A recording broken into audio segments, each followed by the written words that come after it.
Welcome to Sleepover with Yuri. If you've ever been categorized as a minority, whether for being an immigrant or LGBTQ or a person of color, well, guess what? You are in a majority on my show. Gay rights are human rights, and human rights are gay rights. That sounds about right here in New York, except for the fact that gays still cannot donate their blood even if they want to save another life. But what is it like to be gay in a small town of America? Tonight, I'm going to find out, as my next guest is all the way from somewhere in Tennessee, my little handsome cowboy, Forrest. Hey Yuri, how are you Forrest. doing? Good, how are you? Thanks for having me. Anytime, any night, me and Alexa are happy to have you over. Right, Alexa? That's correct. Oh my gosh. So what is this you're wearing? Tell me. So this is my take on a nighttime with Yuri. I like to have all different outfits for my events, so Okay. I'll never wear this one again. So this is a boring event. No, this is the most exciting thing of my day, and I got my cowboy boots taking me around. I love those. What else? Tell me. I got my C2 squared. I work with this company a little bit, so Okay. you know, always throwing out a nice promo. It's kind of... Do you always wear clothes when you go to bed? No, I actually sleep naked. I was gonna say, like, looking at you, like, I would assume that. So, okay, well, listen, feel free. I mean, it gets a little hot in here. If you want to take your clothes off, like, it's all good. We're all friends here, so. All friends. Yeah, of that's course. fine. All right, I'll let you know. All right. So listen, when I met you, my first impression of you was, oh, he's very New York. You know, he looks very edgy, New York, confident, everything. But then I found out you're from a small town, somewhere in Tennessee. Yeah, it was really hard, you know, growing up, just not being able to be who I wanted to be. And I guess I never really actually thought about it. I was just going about my life, and I have my siblings, and, you know, we had a good time. But until I really pushed myself to get out of my comfort zone, I don't think I was really happy. So when I was about 17, I came out, and my dad had always thought of me as like a jock, athlete, straight guy, and at the time, we completely lost talking. We stopped talking. Oh, wow. Because he couldn't understand. He told me it was a hormonal phase or something I was just going through, and I was crazy. So I suppressed it, and let's go forward to like almost 21. It was when I finally saved up enough money to make the big move to New York. I sold my car and my motorcycle. Okay. How did you get a car and a motorcycle in the first place? Well, let's just say I didn't get very much for the two of them. Okay. They got me around Tennessee at my, yeah. Let me ask you this. You mentioned that your dad thought of you as of a jock and, you know, straight guy. And you do come out, you do look very, you know, straight looking. You know, I hate putting those labels on gays, like, you know, femme or masculine, whatever. You're a very masculine, straight looking, straight acting kind of gay. Like, if you didn't tell me you were gay, I would have probably never thought you were. Would you say that was a privilege for you or an advantage for you to not being bullied? And were you ever bullied for being gay? Like, how did that work in Tennessee? Like, did kids know you were gay, or did you have to hide it? Or tell me more about that. So the part of your show is honestly like diving into these questions, you know. So it is hard for some of my friends who were a little more flamboyant growing up, and they definitely got teased. And I even have a couple that were a part of a hate crime, and they actually had to they went to the hospital.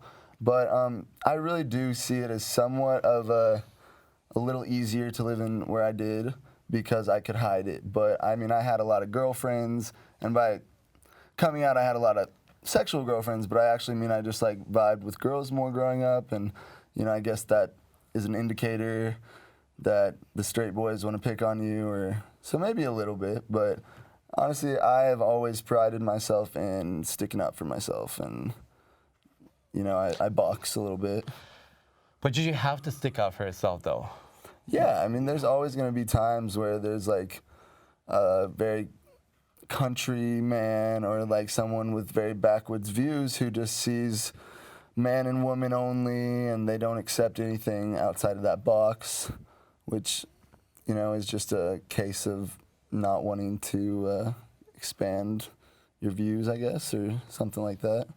Could you think of, because like I said, for me, I don't know much about small towns in America, but could you think of the worst experience you had in your life back when you were in a small town, just because you were gay, like bullying, getting bullied, or getting humiliated, or I don't know, yelled at, anything? So when my mom found out I was gay, she had like gone through my computer and she just took in from whatever she found that was the case. She had email blasted her Bible study group. So she's like, pray for my son. My God. He's gay and we need to figure out how to fix this. And the next day, all the kids of the Bible study parents knew, and being a triplet, all the girls and the boys, since one boy and one girl, everyone knew, and we have a little name for ourselves back at home because being the triplets and lots of friends, and so yeah, it was a hard day the next day at school, I guess, in the coming weeks, but I truly believe that what hurts us makes us stronger. So you gotta. How did your siblings react? Were they supportive at all, or? My sister didn't really know how to handle it, and she was a little more concerned, I think, at the time about how it would reflect on her popularity at school.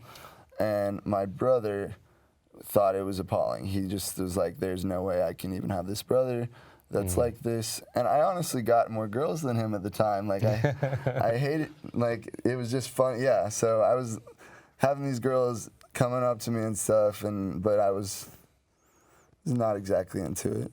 But I do want to clarify on something. I actually identify more as like a fluid person, so I'm more into the actual person.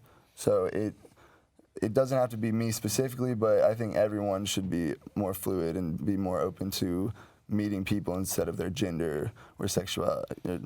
Yeah. Those constructs. No, I agree. I actually had a guest, excuse me, my throat is horrible today. I had a guest, we talked about bisexuality, and we talked about how I'm personally jealous when people can go after personality versus to gender, but it's not something I think we choose, unfortunately. It's something that it's how we are born. So would you say you're more bisexual than fluid? I'm not very familiar with the word fluid. I am about 90% into guys and about, let's say 95%. And then like the other 5% I see feminine beauty. And I really do, compared to some of my gay friends who are exclusively gay. And because I just think in terms of creation and the world we live in, guys and girls are both beautiful.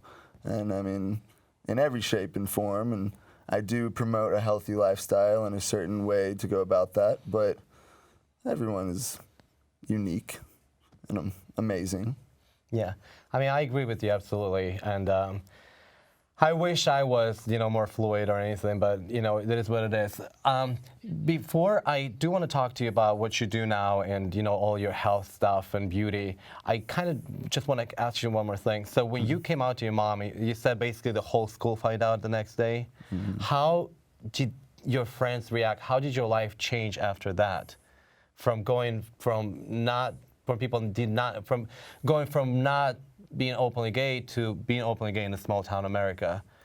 What happened? What changed? It's almost like right at that moment I walked into school the next day, I developed a lifelong skill.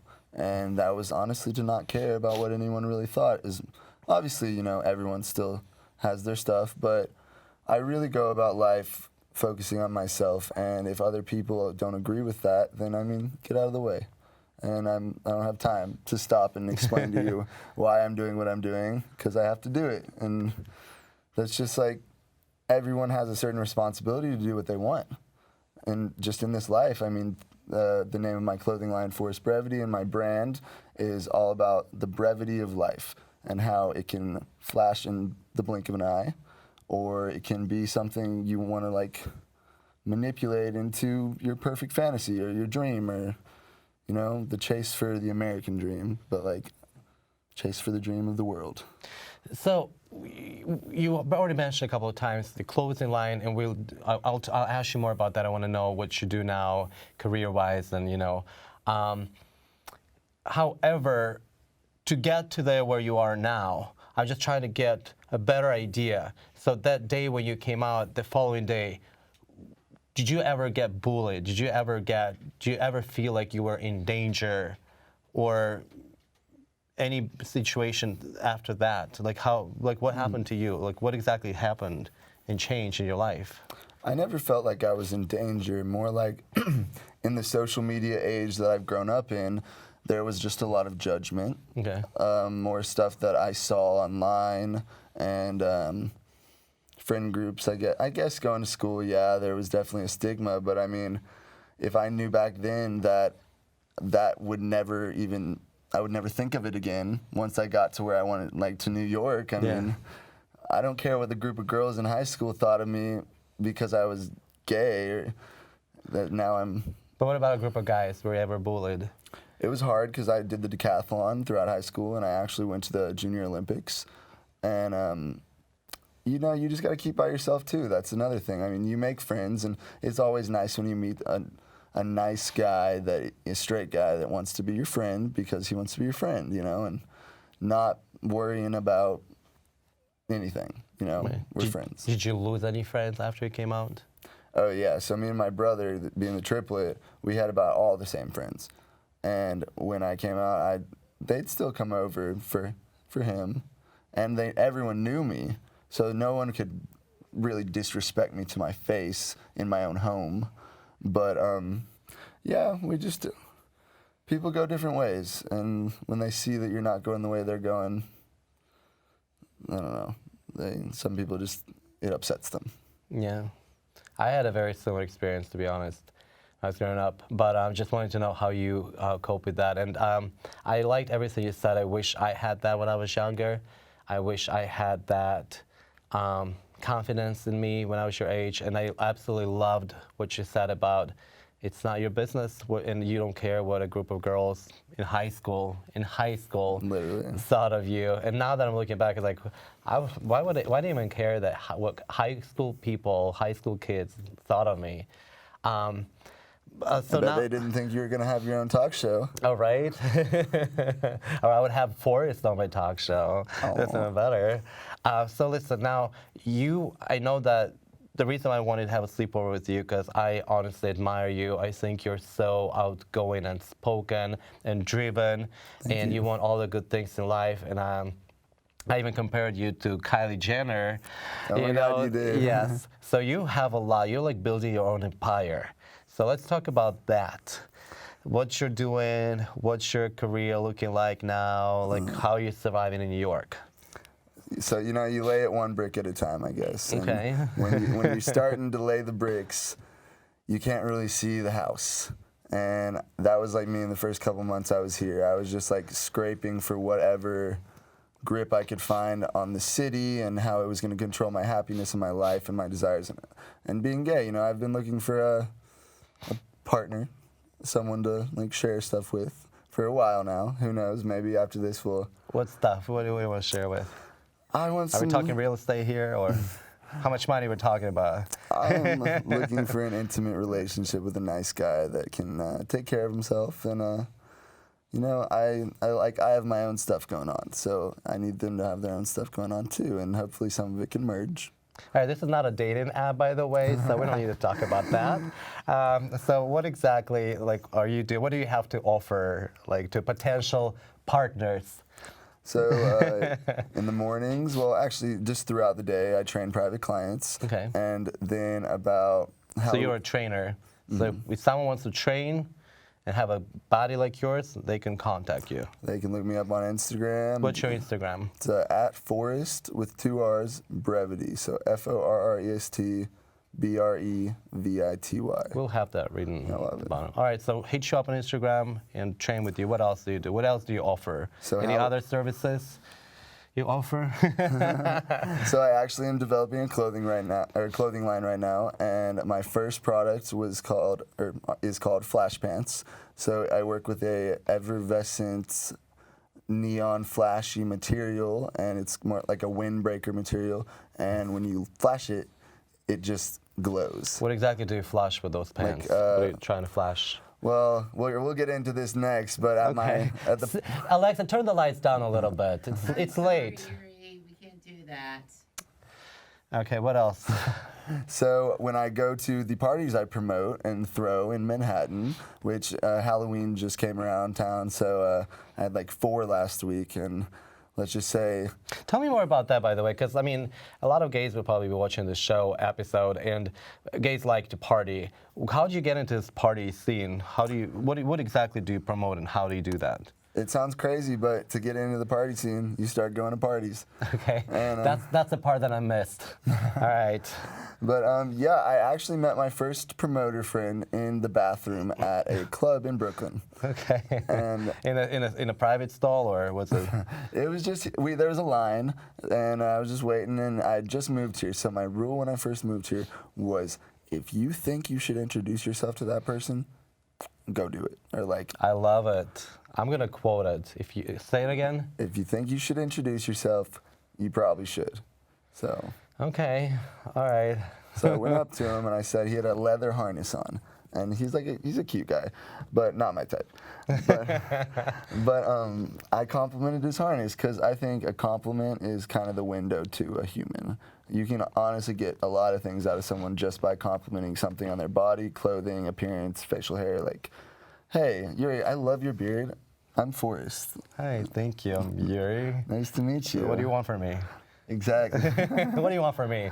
But, he told me he's a promoter. He actually told me, he said, this is my event. And I was just like, oh my God, that's amazing. Like, how'd you get into this? And I kind of like followed him around, I guess, for a little bit. And next thing you know, I start going to his parties. And it took a couple months, really, to establish my brand. And like the fact that I can go to a party without getting carried home or, you know, that kind of stuff. And it's all about balance.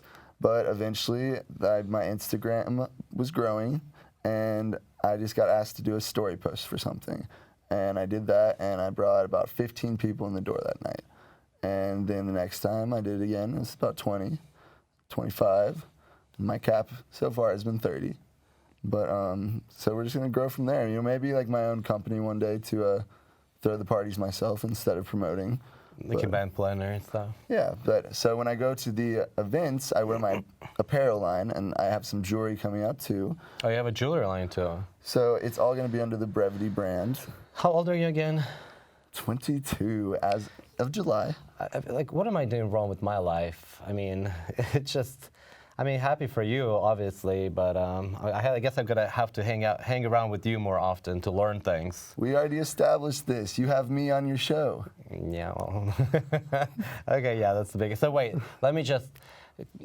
I want to keep a track. So you have a jewelry line, you have a clothing line, you have.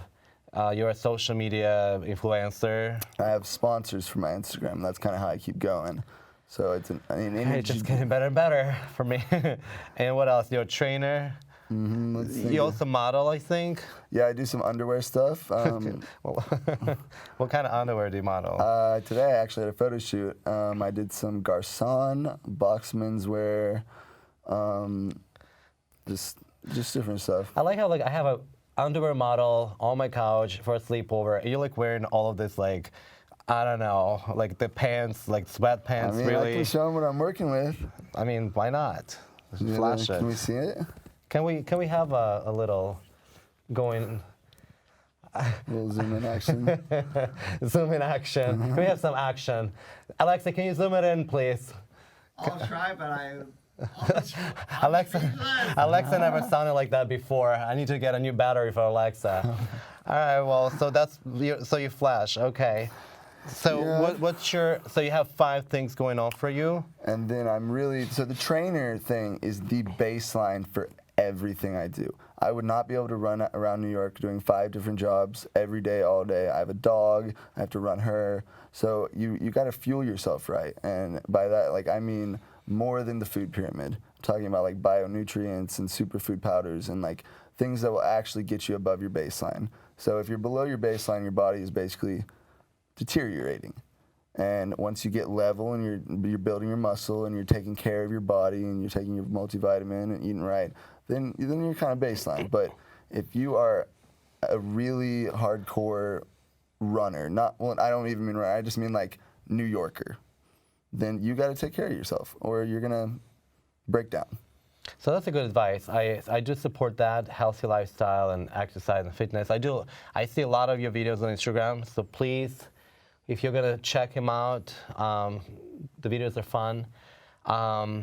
What else was I gonna say? So what I'm trying to understand now is, you mentioned before, but I'm trying to build a bridge between all your successful career, or the beginning of it at least, and between your past experience in Tennessee. So you said everything you do today is to help people. How does that? What exactly are you trying? How exactly are you trying to help those people? Okay, so Have them buy your clothes. Is that your marketing plan? I kind of think that building my business and taking care of yourself kind of have something to correlate, or they're kind of similar, because I can only help the most people if I am bigger than I've ever been. And by bigger, I just mean I have a goal for my corporation and company, and maybe down the road some like scientific stuff going on. Okay. Like, what kind of scientific stuff? like a nutrition line of superfood powder, maybe some pre-workout, protein, start basic, but we would eventually lead towards having every supplement I take produced by my company. And I take a lot of supplements. So that would be cool. I'm also really into philosophy and just like different, like Aristotle, Plato. I really like Leonardo da Vinci, like inventors of our past. So wait, I mean, you're all over the place, which is good. You have a lot of things going on for you, and I do wish you all the success. Nashville, though. And let's not go back. Let's stay in New York. But so you mentioned, so you said, as far as I understood, so you're trying to be successful, wealthy, rich, so everything you do right now, you're just trying to, make money so you can, after that, you can help people. Yes. So what people you're trying to help and how you're going to help people, that's what's kind of I'm trying to understand. Well, I hate to intro to this, but I want to help everybody from the homeless to the disabled to mentally ill. I see a scientific approach to helping these people. And I mean, I can't help all the homeless people in New York unless I get pretty big, and there's a lot of services in place, but I just have a kind of a feeling that everything I'm doing right now is right, and it's going to accumulate into, if I do it with a good attitude and good intentions, then if I don't help 1 million people, then that's not the end of the world. If I help 100 people, it's just. Where is this coming from, though? This Mother Teresa, Robin Hood, whatever situation you're in. So why? I mean, I understand. It's. Don't get me wrong. I think it's beautiful that you want to help homeless people. You said disabled people and mentally ill people. So those three groups, right? Why? What inspired you or motivated you to help those people? Because I'm just saying, I don't think, I'm not trying to make fun of you. I'm just saying that I never sit around. Yeah, I've never sit around and think, why don't I go help mentally ill people? Where did that come from? Do you have someone in your family, among your friends, who suffered from that condition, or where is it coming from? Well, in growing up in Nashville, around Nashville, I would go to the city, and I would see all these people that were just so obese. And, we already have an obesity crisis in America. So, I mean, if y'all didn't know, everyone just kind of needs to be a little bit healthier. And I think it's a lack of knowledge. And even with the mentally ill, disabled, and homeless people, it's a lack of giving them the resources they need to help themselves. So if you can give them that little spark to get off the street, or if you can give them a medication that can help them control their brain a little better, or set something up like a structure, for the disabled, giving them a ramp, or something along those lines that can significantly jump their life. So you do this much, and then they do this much, but they couldn't have done this much if you didn't do this much. You got to do the little part. I call it my spark. I think that, so I'm a party promoter, so people would assume that I do a lot of drugs and drink a lot.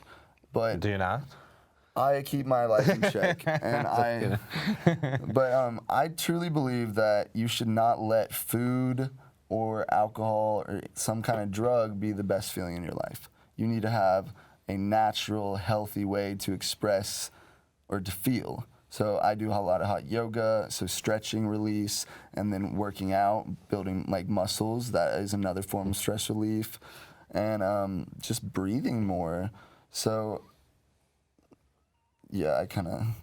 That I'm very with you, because all joking aside, because I'm from Russia, and back in Russia, I remember when I was little, on TV, like they would actually say in the news that in America the problem with obesity is so huge. And now that I forgot about that, now that we're talking, I'm like, yeah, I remember I heard that on TV, and I think it's great that you, as from here, from this country, and you saw that problem, because I mean in New York, I mean come on, everybody looks like a model or an actor, Yeah, but yeah. outside probably yes, you have that obesity problem that we never even think about here. So, and I think it's beautiful that you want to change that. Especially in the rural areas around America, just like farm life, and there's a stigma about buttery cooking and fried foods, and the more. I never saw it. It's an interesting twist where our conversation has taken us. I never really thought of that, but as a problem of a small Yuri. town. Sorry to interrupt. Bedtime. I'm changing my Alexa battery tonight. Seriously. Thank you, Alexa. You're welcome. Do you have Alexa at home? Yeah, I actually do, but I just moved into a new place, so we haven't set up Wi-Fi yet. So she's offline right now. Oh, so if I move to a new place and don't set up Wi-Fi, I won't have it. I won't have to deal with that. I guess so. That could be a good solution, All right, Alexa, you heard that. You heard that. No. All right. Well, listen. Thank you so much for coming. We have to go to bed soon because she wouldn't leave me alone. I think you are a beautiful person inside and out. I think it's beautiful that you're trying to help people, especially because you're coming from outside New York and trying to help people be healthy, beautiful. That's amazing. And happy. That's a big one. And happy. And I congratulate you on everything that you do. I think for a 22-year-old boy from a small town to come to New York is already a huge accomplishment, and have all these clothing lines and jewelry lines and whatnot. I'm one of your followers on Instagram. I'm definitely continue doing that. Please follow. I'm here. Please follow Forrest on Instagram. There are a lot of fun videos in his underwear and with clothes on, and what you'll see a lot and you learn a lot. Yeah, good luck with everything. Thank you so much, Yuri. Thanks for having me. Listen, I'll have you every night. Alexa will have you with me. Right, Alexa? That's right. Maybe I can come back for an update sometime soon. I mean, anytime you want. Alexa will open the door even when I'm not home. I'm sure she will. Just add my voice recognition. Yes. Anyways, well, give me a hug. Give me a hug. Thank you so much. Oh, thank you so much. Let's go to bed. Let's go to bed. Good night, Alexa. I mean, I don't have a bed, but this is good enough.